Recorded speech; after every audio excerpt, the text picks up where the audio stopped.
This video is for P2, part 2, which is electricity and electrostatics. Okay, so first of all, they do quite often like to ask you the symbols. They're usually just 1 mark, but I mean 1 mark can mean the difference of a grade. I've put down here the most common ones that come up. So a diode they love to put up. This only lets electricity through in one direction. A variable resistor. Now all resistors have this rectangular shape, okay? The arrow just means it can go up or down, so resistance can be changed to be increased or decreased, so it's a variable, it can change. A thermistor, again, is a resistor, but it's to do with temperature, okay? So resistance changes dependent on the temperature. So it's got this like little hockey stick going through it. A light-dependent resistor, again, has the resistor rectangle there. I put a circle around, I think it looks like a bulb. The arrows going in, the energy going in, mean that it is dependent on the light energy going in. And that resistance changes depending on the light, again goes up and down depending on the light. An LED is a light emitting diode, okay, so when electricity goes through it, it will emit light. Again, only lets it through one direction, but when electricity does pass through it, it will let light out. A lot of things we have now are LEDs because they're really efficient compared with lamps. A fuse is a rectangular box with a line going through it. That's what it actually looks like. It's a glass tube usually with some nichrome wire or something going through that will melt under certain current.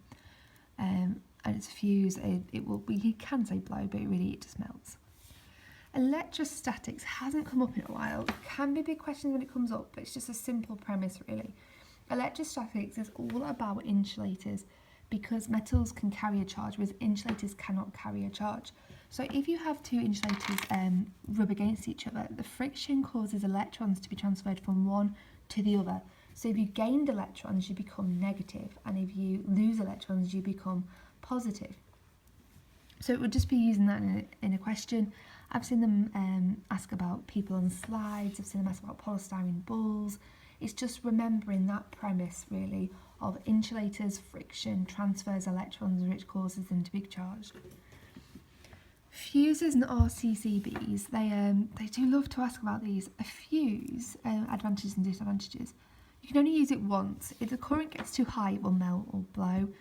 So then you have to replace it. So if it breaks, it goes in the bin. I have to replace it with a new one.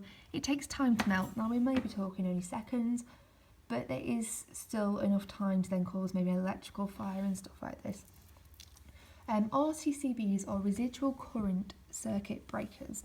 So you might see these things like in your home. If they detect a difference in the current between the live and neutral wire, it will switch it off straight away. So it happens pretty much instantaneously.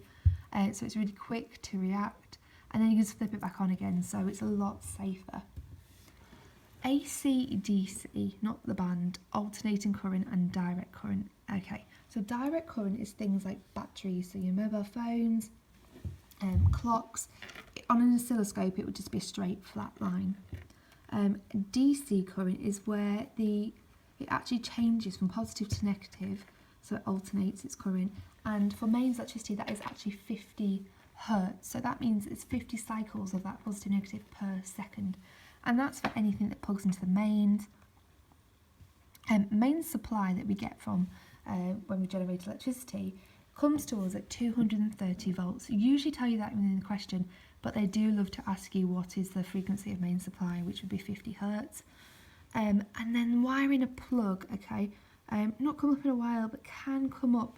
The brown wire is the live wire, brown, bottom right, brown. If you touch it, you're in the brown stuff, so that's a way to remember that. And then we've got here the neutral wire, which is blue. I think of blue as being a calming neutral colour.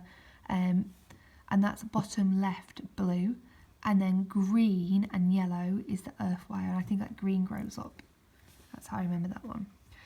Okay, so then you really do need to know about potential difference, current and resistance. Now potential difference, sometimes called PD or voltage, is measured in volts, okay. It is measured using a voltmeter that you must put parallel within a circuit, okay, because it needs to know what comes in and what goes out, so it needs to be either side, or I like to call it a hugger. A current though, the symbol for it is I. I know, right? And what it's measured in is amps or amperes. It's measured using an ammeter, and that can be connected in series within the circuit, that's fine. And current is the flow of electrons basically around a circuit. Resistance is measured in ohms, OHMS, or this little symbol here. It's measured using, well, you can use a resistor, but to measure it you need to know the voltage divided by the current. Measured in ohms. Current, resistance makes it easy or hard for the current to actually flow, okay? So you've got a high resistance, it's quite hard for the current to flow.